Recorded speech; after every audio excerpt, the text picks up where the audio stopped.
Welcome back, fight fans. Welcome back. Let's just dig right into it. Mikey Garcia hasn't showed the world all of his skills. You have to understand that a lot of people think that because Mikey Garcia didn't knock out Robert Easter Jr., that he can't possibly knock out Errol Spence Jr.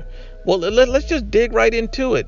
Robert Easter Jr. is a tall, lanky fighter. He's even taller and has a longer reach than Errol Spence Jr. Many people don't realize that.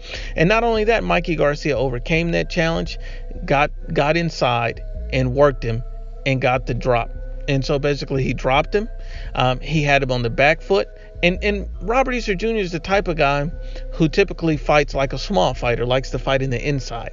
He doesn't always use his height and his reach to his advantage, but he used it in the fight against Mikey Garcia. Why would he all of a sudden start fighting in a different way than he's fought in his entire career? It's because he knows that Mikey Garcia is an elite level opponent, and he's not the type of fighter that you can take lightly. So he tried to train and prepare himself to use his natural abilities to protect himself against a Mikey Garcia to try to get that victory. And yet again, he was still hurt in that fight. Robert Easter Jr. used his height and reach and his lateral movement to stay out of range of Mikey Garcia to try to finish the fight. He did not really want to engage after being dropped.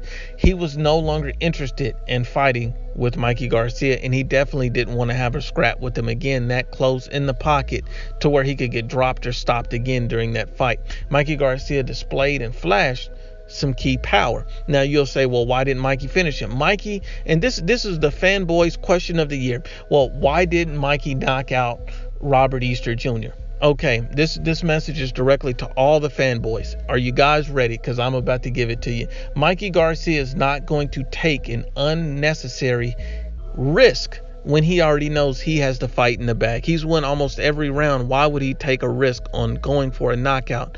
That would be dumb from Mikey Garcia. And Mikey Garcia probably has one of the best ring IQs I've ever seen. So for him to go out and take an unnecessary risk makes no sense.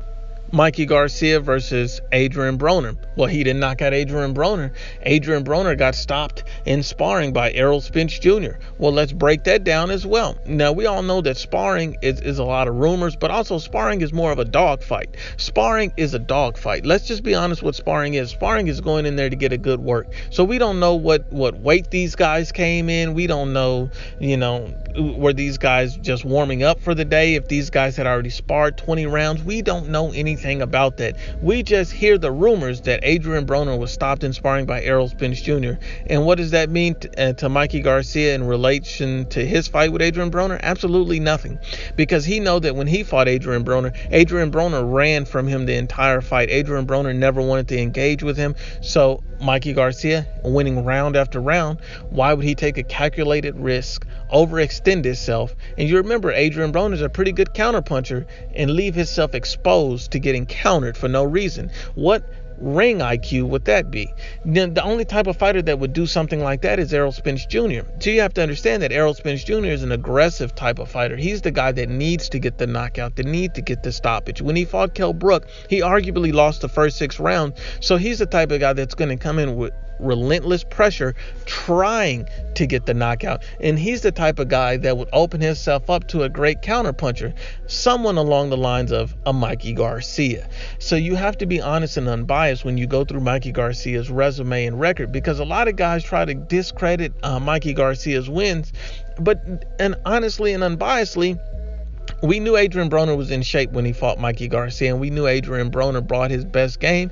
He just could do nothing with Mikey Garcia. Once he felt Mikey Garcia's power, he ran from him the entire night. He can say what he wants, but we all know the truth. Mikey Garcia cracked Marcos El Chino Maidana's rib in sparring when he was about 135 to 140 pounds when he was preparing for Floyd Mayweather. That's Marcos Maidana, that is. And Mikey Garcia cracked his rib, and Mikey Garcia proves that he has power against bigger guys. He spars with bigger guys, and he's shown that time and time again. You realize that the reason why Mikey Garcia he types to go in and try to fight a guy straight up toe to toe, because at those weight classes, that's what makes sense. When he fought Sergey Lipinets, they say, well, I've seen Mikey look bad. No, Mikey didn't look bad in that fight. Mikey thoroughly won those rounds. There was a couple rounds that were close, but just because a round is close or competitive doesn't mean he lost it or doesn't make the fight close. That just means Mikey had more competitive rounds than he normally has. And another thing is, the same style that he fought Sergey Lipinets, he's not going to fight Errol Spence Jr. And even when he fought Sergey Lipinets, he won a clear, easy victory in that regard, and he also dropped Sergey Lipinets, flashing his power. That fight was never in doubt. And people say, well, how was the fight easy? The fight was easy because he pretty much won almost every damn round. How many rounds did you seriously give Sergey Lipinets against Mikey Garcia? Let's be unbiased. And that's not even including the knockdown. So let's be real. So just because a round or two is close doesn't make it a serious or close competitive fight. It just means the guy was a live fighter at some point in the fight.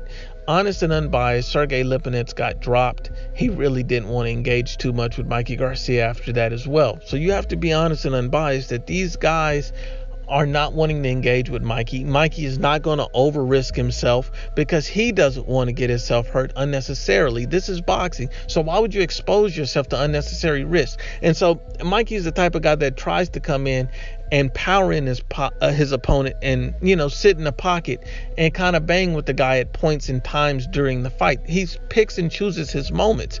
And when he does that, he's very calculated. That's what makes Mikey Garcia such an intelligent fighter, an elite level fighter. And when he fights Errol Spence Jr., he's going to pick his moments and his spots. And Errol Spence Jr. is going to try to apply relentless pressure to try to stop Mikey Garcia. And I believe that'll be his demise because he's going to overdo himself and he's going to get countered all night long.